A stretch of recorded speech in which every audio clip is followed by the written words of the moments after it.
Every day, something dramatic happens in the Caribbean that affects our lives. We'll give you the details. We'll give you the facts on Caribbean Perspective with Eddie Frederick.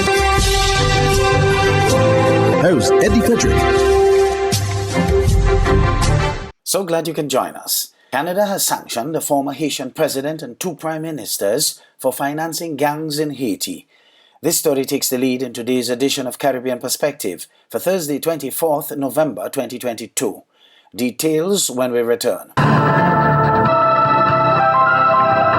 hurricane season is now upon us, so we as Caribbean people need to remember to think safety and be prepared. Avoid venturing outside during a storm or hurricane, especially if there are strong winds. Rooftops and other debris are often blown about and can cause great damage.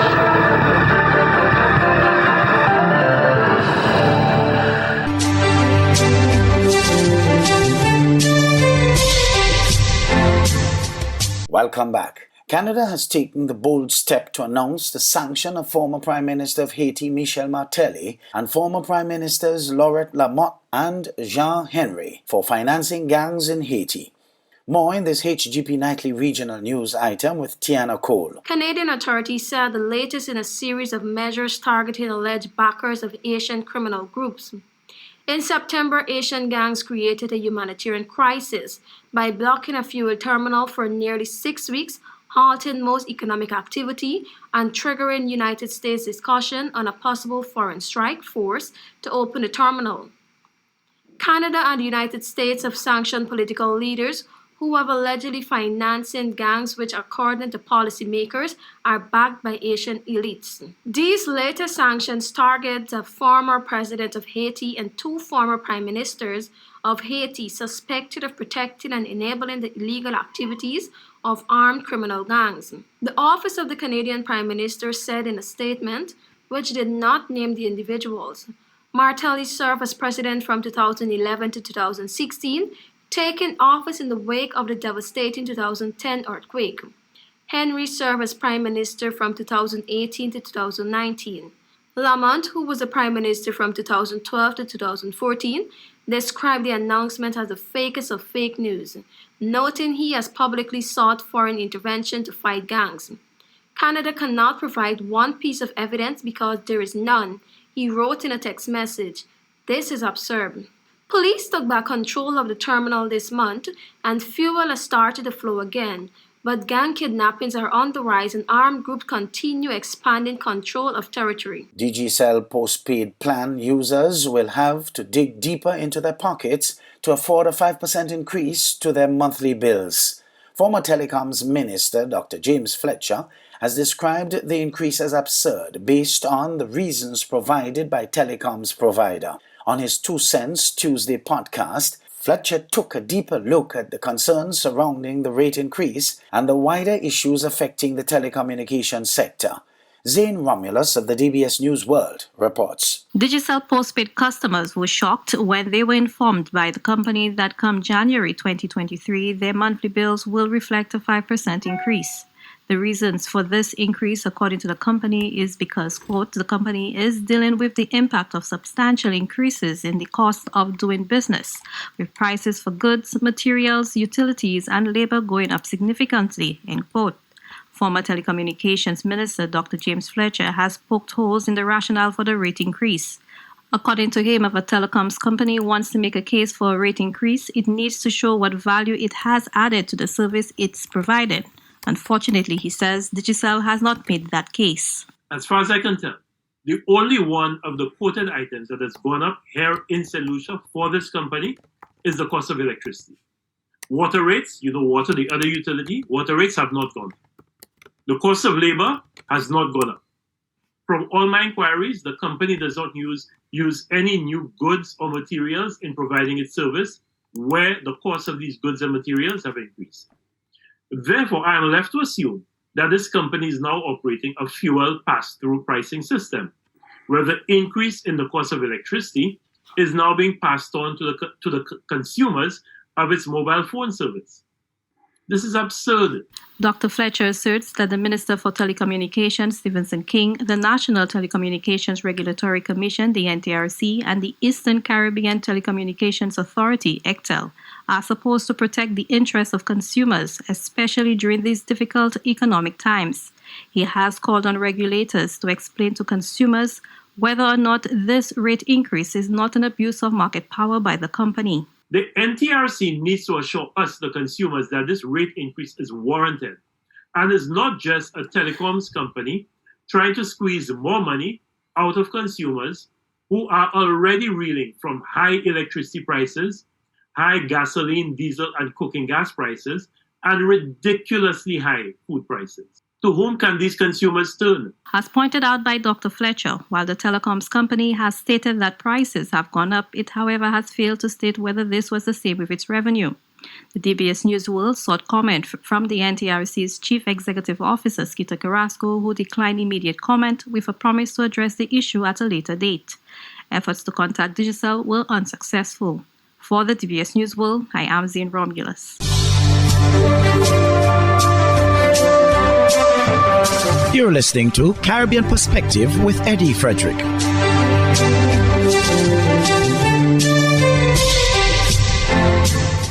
Regional political strategist and a man recently regarded as a push pollster, Peter Wickham, has described the Terence Drew administration in St. Kitts and Nevis as restoring political stability to government. Andre Huey of SKN Newsline has more. The Dr. Terence Drew Labour Party administration has restored stability in government for citizens and residents of St. Kitts and Nevis. That is the assessment of political analyst Peter Wickham in an interview with SKN Newsline on Monday. What the Labour Party needed to do was to essentially restore stability to the administration. And I think that definitely they have done. They have introduced some limited measures. They have given promised a double salary for Christmas, which is a standard thing in St. Kitts and Nevis these days. So things like that are important achievements. But I think the most important thing is stability. You know, we saw a situation where a young prime minister has taken over. There were lingering concerns over the extent to which his predecessor in the Labour Party would have played a somewhat less constructive role. Thus far, he seems to have been able to keep the reins of government held fairly tightly, and things haven't gotten out of hand. So I would say that there's a contrast between the instability of the past under the Team Unity administration to the stability of the present, where you use a single solid government under one leader, and there's no rancor or disagreement within the ranks. And I would say that for the time being, that's good enough for Dr. Drew. In commenting on the performance and leadership style so far of Prime Minister Dr. Terence Drew, Mr. Wickham believes his approach is good for the new style of politics the country needs. I think that St. Kitts politics was far too divisive over the years, far too polarized, and I think it is definitely needed. The fact that Dr. Drew appears to have embraced the path of least resistance, I think it's not a bad thing for Kittitian and division politics, and I wish him well in that regard. As to whether or not it will last, you know, one of the significant things about the Denzel Douglas administration and certainly the Timothy Harris administration is that a lot of the actions that they took when they were under pressure, and in many instances were under considerable pressure politically. In the case of Dr. Drew, he's going to have an interesting time in office because, and I hope that we get to this conversation later, I think the reality is that he has very little reason to fear being out of office for quite some time. He's a young person.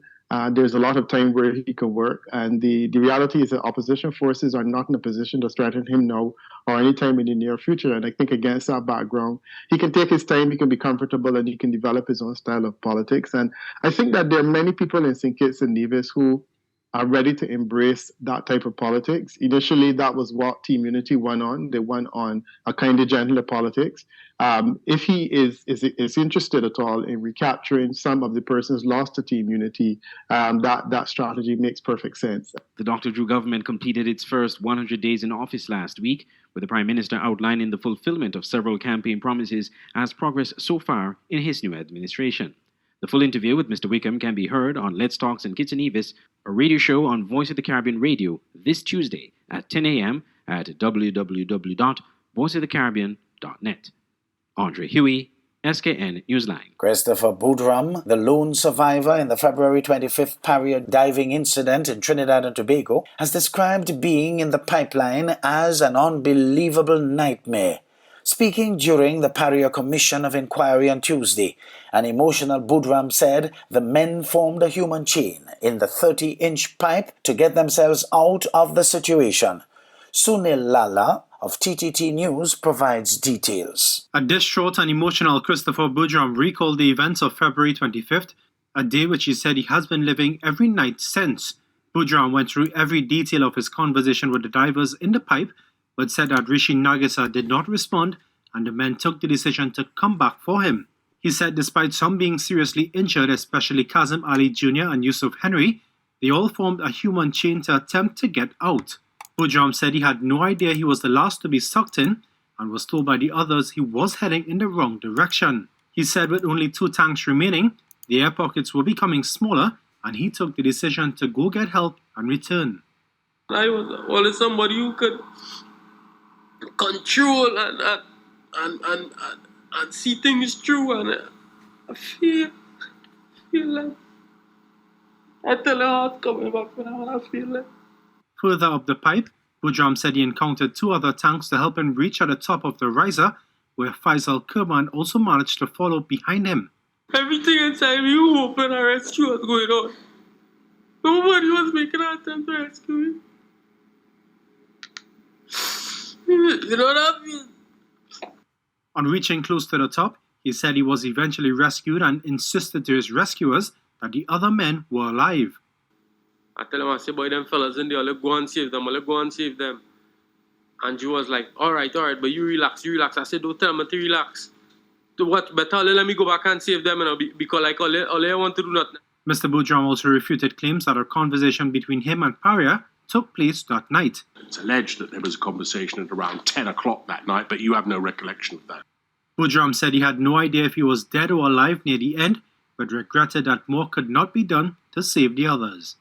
Sonolala, TTT News. One political commentator has questioned the message delivered by Prime Minister Andrew Holness at the Jamaica Labour Party's JLP's annual conference on Sunday. CVM News has more as Nicola Brown takes center stage. Political commentator Kanu Thompson says despite the huge gathering at the Jamaica Labour Party's 79th annual conference held at the National Arena on Sunday, the Prime Minister has failed to address several issues. He notes crime has been one of the many long-standing problems in Jamaica that has international influences.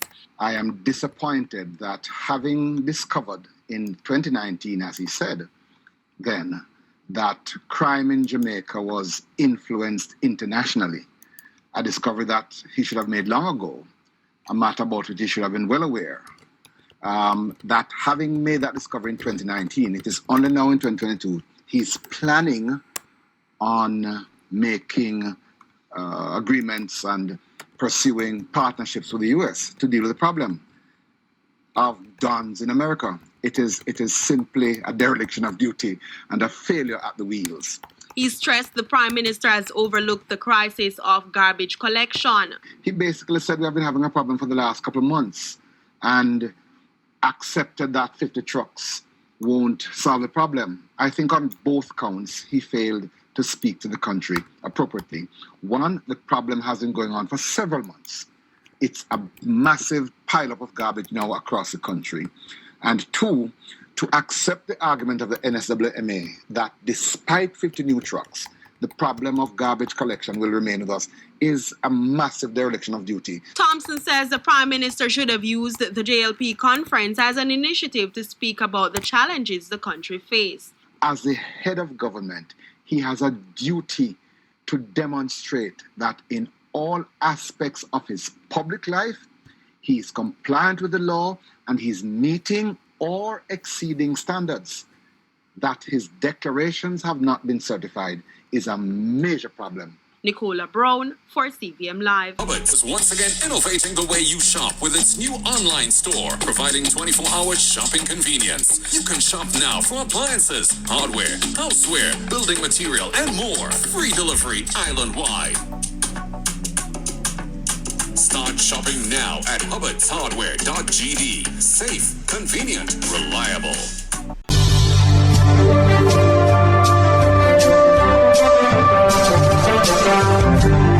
am Eddie Frederick, wishing you a restful weekend. This has been Caribbean Perspective, a whole new approach to highlighting developments in the Caribbean. In the meantime, please continue to log on to CaribbeanPerspective.com for more daily news and more.